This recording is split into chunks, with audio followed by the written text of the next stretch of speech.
Hello दोस्तों, आज हम पढ़ने वाले हैं कंपोजिट नंबर्स के बारे में। पिछली क्लास में हमने पढ़ा था प्राइम नंबर्स के बारे में। आज हम पढ़ेंगे कंपोजिट नंबर्स के बारे में।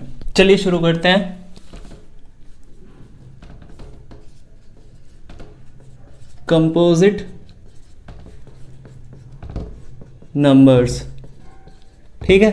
कंपोजिट नंबर्स क्या होते हैं ये जान लेते हैं हम। ठीक, बहुत इजी सा कॉन्सेप्ट है कंपोजिट नंबर, इसको समझ लेते हैं। जस्ट अपोजिट है ये प्राइम नंबर के, क्योंकि हमने पिछली क्लास में प्राइम नंबर पढ़ा था, तो आपको जानने में बहुत ज़्यादा इजी हो जाएगा ये कि कंपोजिट नंबर्स होता क्या है। ठीक, तो प्राइम नंबर हमने पढ़ा था जिसमें क्या होते हैं कि मिनिमम और मैक्सिमम दो ही फैक्टर होते हैं, वो पढ़ा था प्राइम नंबर में। आज हम कंपोजिट नंबर में पढ़ते हैं। तो कंपोजिट नंबर क्या होता है? कंपोजिट नंबर ऐसे नंबर्स होते हैं, नंबर्स विच हैव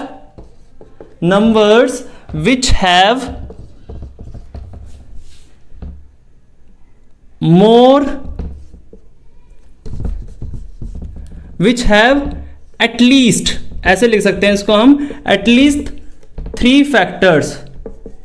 ठीक, कम से कम 3 फैक्टर्स हो सकते हैं। Numbers which have at least 3 factors, या फिर नंबर्स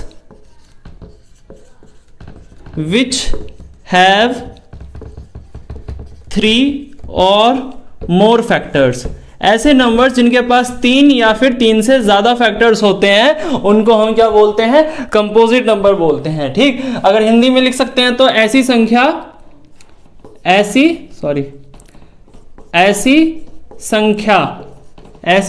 या नंबर, ठीक है, ऐसी संख्या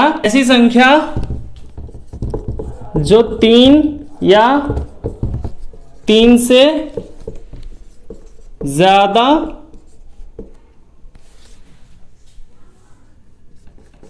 टेबल में आती हो। ठीक, इसको ऐसे लिख लेंगे हम हिंदी में। ठीक है, ऐसी संख्या जो 3 या 3 से ज्यादा टेबल में आती हो। ठीक, कम से कम 3 नंबर या 3 से ज्यादा नंबर की टेबल में आती हो, ऐसी संख्या को कंपोजिट नंबर कहते हैं। अब एग्जांपल से समझ लेते हैं कि ये होता क्या है। नॉर्मली अगर मैं कहूं तो कंपोजिट नंबर क्या है, जैसे कि मान लीजिए 1 ऐसा नंबर है जो प्राइम भी नहीं है और कंपोजिट भी नहीं है, तो 1 को तो हटा ही देते हैं। इसके बाद आता है 2, 1 तो है ही नहीं कुछ भी, ना कंपोजिट ना प्राइम। इसके बाद 2 क्या था? हमारा प्राइम था। ठीक, तो प्राइम वाले नंबर, एक बात याद रखना कि जितने भी दुनिया में प्राइम नंबर है वो कंपोजिट नहीं हो सकते, क्योंकि वो ऑब्वियस सी बात है कि पहले ही से प्राइम नंबर है। तो प्राइम नंबर के पास मैक्सिमम कितने फैक्टर होते हैं? 2 फैक्टर। कंपोजिट के पास मिनिमम कितने फैक्टर्स हो सकते हैं? 3। यानी कि कंपोजिट नंबर ऐसा नंबर है जिसके पास मिनिमम फैक्टर कितने होंगे? कंपोजिट नंबर के पास मिनिमम फैक्टर 3, और मैक्सिमम फैक्टर कितने होंगे? मैक्सिमम फैक्टर मोर देन 3 से कितने भी ज्यादा हो उसकी वो नहीं है। ठीक है, मैक्सिमम फैक्टर होंगे 3 से ज्यादा कितने भी। मिनिमम फैक्टर कंपोजिट नंबर के पास हो सकते हैं 3। तो जितने भी प्राइम नंबर है वो कंपोजिट नहीं हो सकते। क्यों नहीं हो सकते? क्योंकि भैया प्राइम नंबर वो जितने भी कंपोजिट नंबर है वो प्राइम क्यों नहीं हो सकते? क्योंकि प्राइम के पास मैक्सिमम कितने होते हैं फैक्टर्स? 3। ठीक, इसके बाद 3 भी प्राइम है, 3 भी कंपोजिट नहीं हो सकता। तो अब आया सवाल किसका? 4 का। 4 हमने क्या पढ़ा था कि भाई प्राइम नहीं है। 4 क्यों नहीं है प्राइम? 4 1 की टेबल में आता है, 2 की टेबल में आता है और खुद की टेबल में आता है। कितने फैक्टर्स हो गए इसके? 3 फैक्टर्स हो गए। तो ये क्या हो गया? कंपोजिट हो गया। ठीक है, तो पहला कंपोजिट नंबर, अगर कहीं पे क्वेश्चन हो कि सबसे स्मॉलेस्ट कंपोजिट नंबर क्या है, तो 4 है, स्मॉलेस्ट कंपोजिट नंबर। ठीक है, ये क्या है? Smallest composite number. और स्मॉलेस्ट प्राइम नंबर क्या है? स्मॉलेस्ट प्राइम क्या है? 2। स्मॉलेस्ट प्राइम नंबर है 2। ठीक है, इसके बाद 5 क्या होता है?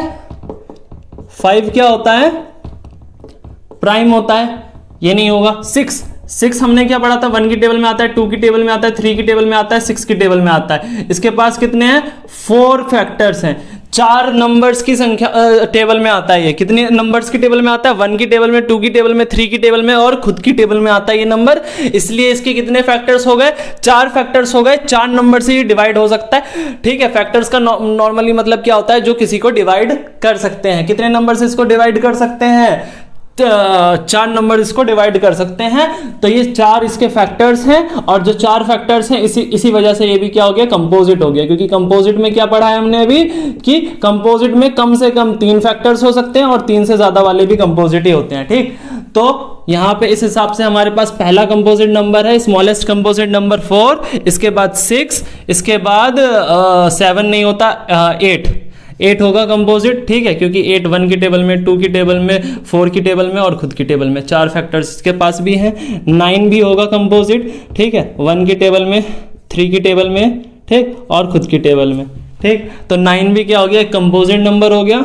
इसके बाद 10 भी हो गया। ठीक, 12 भी हो गया, 13 14 भी हो गया, 15 भी हो गया, 16 भी हो गया, 18 भी हो गया और 20 भी हो गया, एटसेट्रा। ठीक, ऐसे ही नंबर चलते रहेंगे।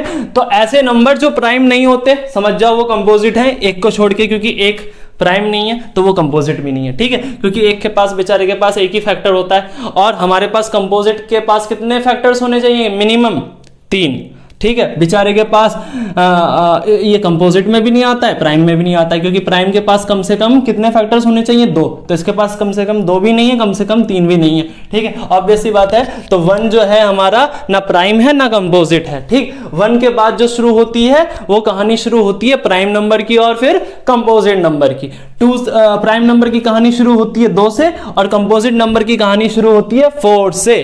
ठीक, यहां पे हमारा प्राइम और कंपोजिट वाला पोर्शन खत्म हो गया है। नेक्स्ट पोर्शन में, नेक्स्ट क्लास में हम एक नए तरीके की चीज लेके आएंगे। ठीक है, नंबर्स के अंदर ही। ठीक, तो कुछ नई चीज पढ़ेंगे। प्राइम और कंपोजिट का पोर्शन यहाँ पे खत्म हो गया है। होप आपको क्लास अच्छी लगी हो। अगर अच्छी लगी हो तो चैनल को लाइक करें, सब्सक्राइब करें चैनल को, और वीडियो को लाइक करें, ज्यादा से ज्यादा बंदों में शेयर करें। ठीक है, थैंक यू।